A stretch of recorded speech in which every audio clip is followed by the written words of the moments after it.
Hey everybody, the Johnny Cage here, welcoming you back to some more of Let's Play StarTropics. Last time we left off, our boat crashed into some coral, Rob is dead. No! But even worse, we have to walk. What do you have to say, old man? You look tired. Yeah, drink some coconut milk. Oh, coconut milk. Oh, I hate coconut. Oh, I'll take the crab juice. Anyhow, enough about him. He tells us to go over to Miracola, which, if we follow this very linear path, will certainly take us there. But first, 2 dungeons in one video?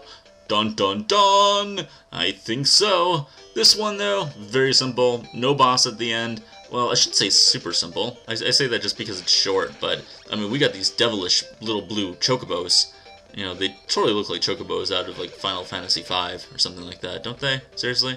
Not much more difficult than the rats we had to face way back in the first dungeon, though. Here, just find the right little, platform. Boom! Got it! And we get a brand new weapon, the bola. I mean, how often do you see bolas used? Seriously. You know, bolas, you're kind of like supposed to like throw them around and get them like wrapped around somebody's legs and trip them up. I don't think they're a very useful weapon, really, you know, in a practical situation. But in the world of Nintendo games, super useful. I mean, we're using a yo-yo for God's sake. And, well, why not follow up blue chocobos with some flying monkeys?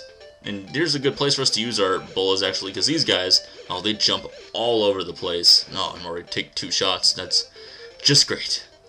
Just not my day today. This room in particular, this is probably the worst room of the whole bunch. Just stand right where you are when you enter the room and just toss bolas around. Don't worry about running out of them because, like I said, there's no boss. You're not going to use these for any other purpose than to get through just like 5 rooms of enemies, and then we're moving on to the next big town, and we're going to be done. Now we jump over here. Boom, more bolas. Oop, well, we got the rope to take care of. I'm going to call them ropes from now on.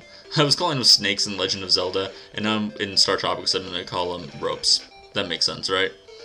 Moving right along. Okay, now this part sucks. I'm just going to go through as fast as possible. Your timing has to be insane on those, and if you've never played this game before, you're going to die a lot on those parts. So just that, you got to realize that's what's going to happen. These guys, as you can see here, take advantage of the water because they take 5 hits to kill with your yo-yo, and they will beat the living heck out of you. So wait for them to jump, and then they stop for a minute, and you get 2 shots in, and then jump over to the next area and just run them around in a square, and should be able to take care of them. Still a very annoying enemy though.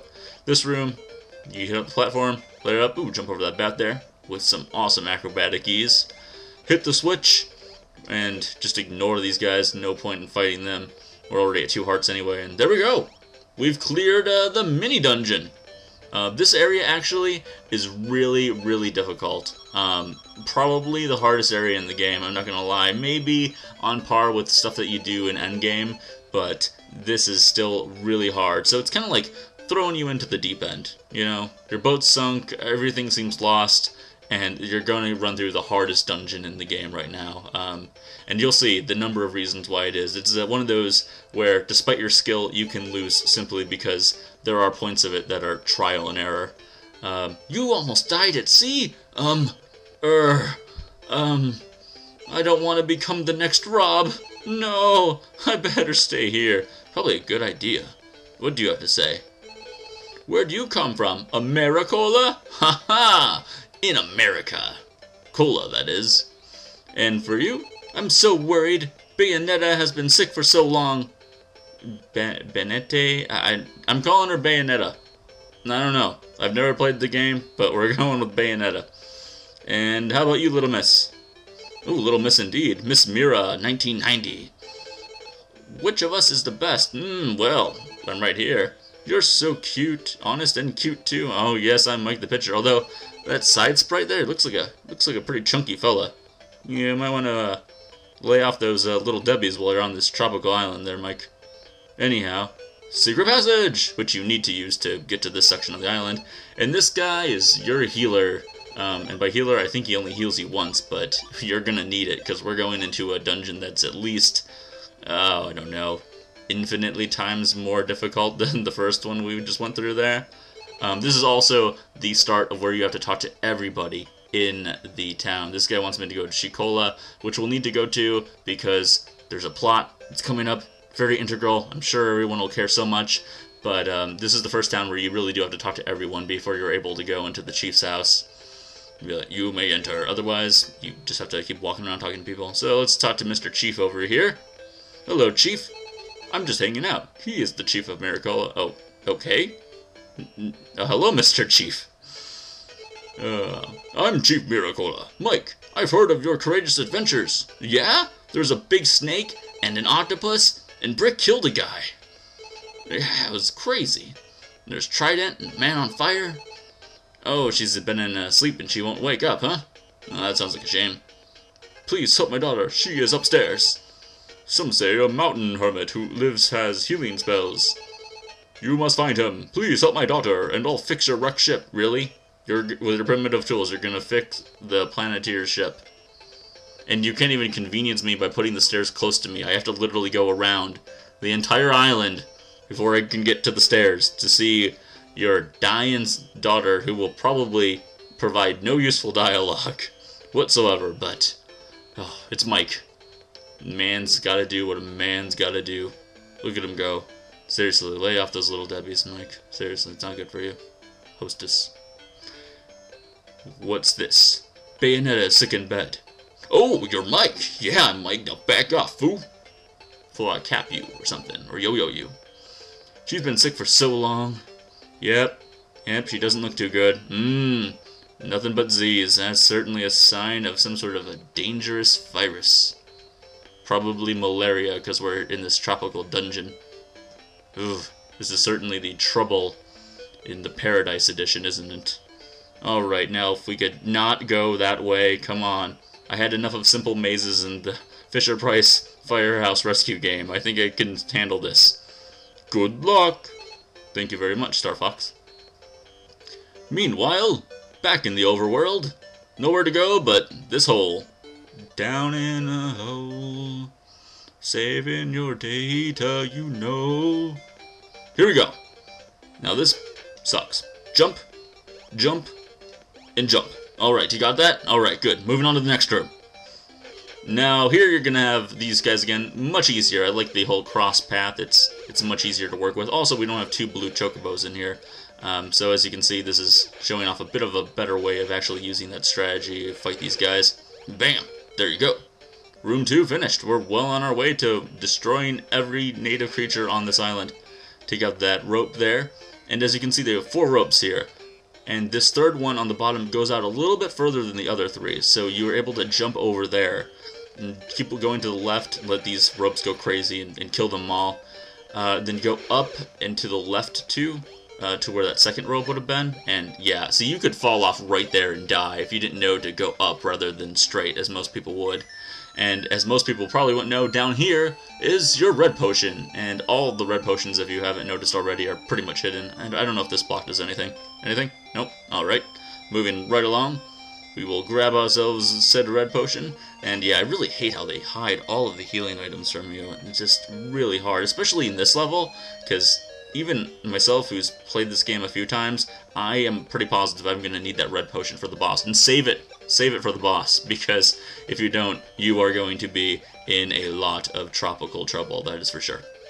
So this room, if these guys come near you, I recommend using the bat. Oh, I didn't even mention the fact that we got a bat and a slingshot. I don't think I'm going to use the slingshot, unfortunately. The bat is useful, though, against those enemies that don't work on a grid. And that part will kill you 9 times out of 10. Be very careful. And jump much earlier than later. You know, just go. Trust your instinct. You know, Death Star. Luke. Photon torpedoes. No, that's Star Trek. Damn. Anyhow, moving right along, we seem to find ourselves in some sort of a volcano area. Well, this doesn't suit well for Mike at all. Go up here, you get this little sign, which is great. Now, it'll give you +2 life. 2 lives, +2 life, that doesn't make any sense at all, really. It gave me 2 lives, but that sign can actually take away a life. It can take away a life, give you 1 life, or give you 2 lives. And it has ended my game before, because I had no lives left, and I got that sign. Yeah. Anyhow, there's the watch. Slow stuff down. Very Zelda-ish. There's another Zelda parallel light right there. And, whoa, some sort of lava monster. Oh, he actually looks a lot like these green muck guys that I had fought a while back in Lufia 2. But, he's pretty easy. You know, just focus on, don't even worry about trying to kill him, just focus on dodging the shots. Make it through, no problem. Now you come to this fork in the road. You can get the bull over here, and we can actually have a full set of weapons for once, although we're not going to use any of them for the boss again, but, you know, it's always good to have more weapons. You can jump over that guy over there. If you go to the left, as you can see now, you can get 2 hearts if you need them. I highly suggest you get them. It's worth your while. And then you come to another one of these parts, and I swear, when I mean hardest dungeon in the game, I think that pretty much sums up 75% of it, are those fall-away platforms. They are just a real pain in the ass, and I don't think we have any switches in here. The door opened right away. That was nice of the door. And here we go. Here's the boss. So, just try not to die. That's it. All you need to know is where these 2 switches are. That one right there. Boom, there's one. Don't worry if you get hit. If you get down to 1 heart. Alright, I'm down to 1 heart. Pause the game. Use your red potion. Hopefully, you didn't use it. So there's 1 switch, and you need to know that the other switch is to the bottom right of him. And then that will activate that switch over there. Ignore that ball. I don't think it does anything. And boom. Oh, jeez, he got me right as he was dying. So there you go. That boss is super, super annoying, because that's just a room of trial and error. If you go into this completely blind, you have no idea what steps you have to hit. So, very annoying. As you can see, did a ton of damage to me, even knowing what I was doing, so be very, very careful against that guy. Just know exactly where the steps are, and you'll probably make it out alright, especially with the red potion, but if you made it through that, you've made it through maybe the hardest part of the game, not gonna lie. So, give yourselves a pat on the back, because you are well on your way to becoming a StarTropics champion. There you go. Wow, you've done it! Now, that seems genuine. The game is actually amazed that we have actually done it this time, and I don't blame it. It's pretty tough stuff. But anyhow, we're not even done with Chapter 3. We couldn't even finish a chapter in this one episode. Next time, we need to get closer to Shikola. We need to get closer to the Death Mountain place you may have noticed on the world map much earlier ago. I forgot to point it out. You only got to see it for a brief second. But we need to get to Shikola, find the princess or antidote, maybe find some hermit that's got healing spells. Who knows? Anyhow, guys, this has been the Johnny Cage. Thank you so much for watching. Please subscribe, like, and comment if you have not. And I will talk to all of you guys tomorrow.